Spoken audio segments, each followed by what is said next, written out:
નમસ્કાર દર્શક મિત્રો, પ્રાર્થના સંદેશ ન્યૂઝમાં આપનું સ્વાગત છે।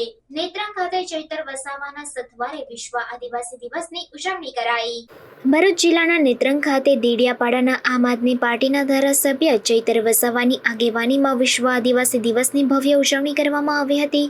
વર્ષ 1982માં સંયુક્ત રાષ્ટ્ર સંઘ દ્વારા એક સમિતિની રચના કરવામાં આવી હતી, જેમાં 68 જેટલા દેશોના 400થી વધુ આદિવાસી આગેવાનોએ ભાગ લઈ વિશ્વ સમાજ સમક્ષ આદિવાસીઓ અને પ્રકૃતિને બચાવી લેવાના વૈશ્વિક જાગૃતિ અભિયાન માટે અપીલ કરી હતી। તેના અનુસંધાને યુનોના 11મા અધિવેશનમાં એ વર્ષને વિશ્વ આદિવાસી વર્ષ તરીકે જાહેર કર્યું હતું અને સંયુક્ત રાષ્ટ્ર સંઘની પ્રથમ બેઠક 9 ઓગસ્ટે મળી હોવાથી વર્ષ 1993થી દર વર્ષની 9મી ઓગસ્ટને વિશ્વ આદિવાસી દિન તરીકે ઉજવવાની ઘોષણા કરી હતી। ત્યારે તારીખ 9 ઓગસ્ટ વિશ્વ આદિવાસી દિવસ નિમિત્તે ભરૂચ જિલ્લાના નેત્રંગ તાલુકાના દેડિયાપાડાના આમ આદમી પાર્ટીના ધારાસભ્ય ચૈતર વસાવાની આગેવાનીમાં ભવ્ય ઉજવણી કરવામાં આવી હતી, જેમાં પારંપરિક આદિવાસી વેશભૂષા અને પરિધાન સાથે આદિવાસી સમાજ દ્વારા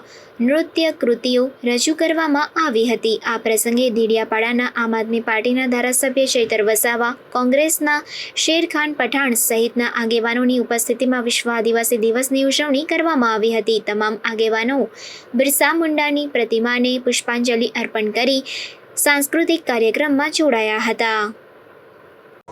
આજે વિશ્વ આદિવાસી દિવસ નિમિત્તે તમામ દેશના આદિવાસી સમાજના લોકોને આ ઉત્સવની શુભેચ્છાઓ પાઠવું છું।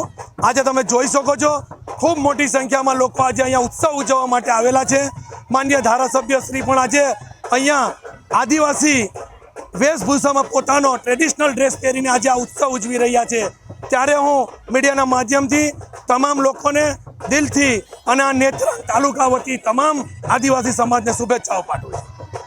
9 ઓગસ્ટ વિશ્વ આદિવાસી દિવસને સમગ્ર વિશ્વ આજે ઉજવી રહ્યો છે, ત્યારે અમે ભરૂચ જિલ્લાના નેત્રંગ ખાતે પણ તમામ સમાજના આગેવાનો અહીંયા ભેગા થઈને અમે આદિવાસી દિવસને ઉજવી રહ્યા છે।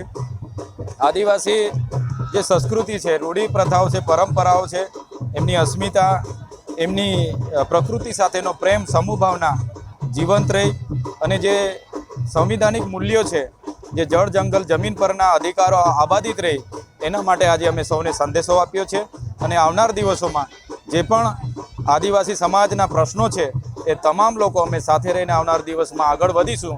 એ જ સંદેશા સાથે આજે 9મી ઓગસ્ટ વિશ્વ આદિવાસી દિવસની સૌને શુભકામના પાઠવીએ છીએ। ધન્યવાદ। પ્રાર્થના સંદેશ ન્યૂઝની તમામ લેટેસ્ટ અપડેટ્સ માટે ચેનલને હમણાં જ લાઈક, શેર અને સબસ્ક્રાઇબ કરો।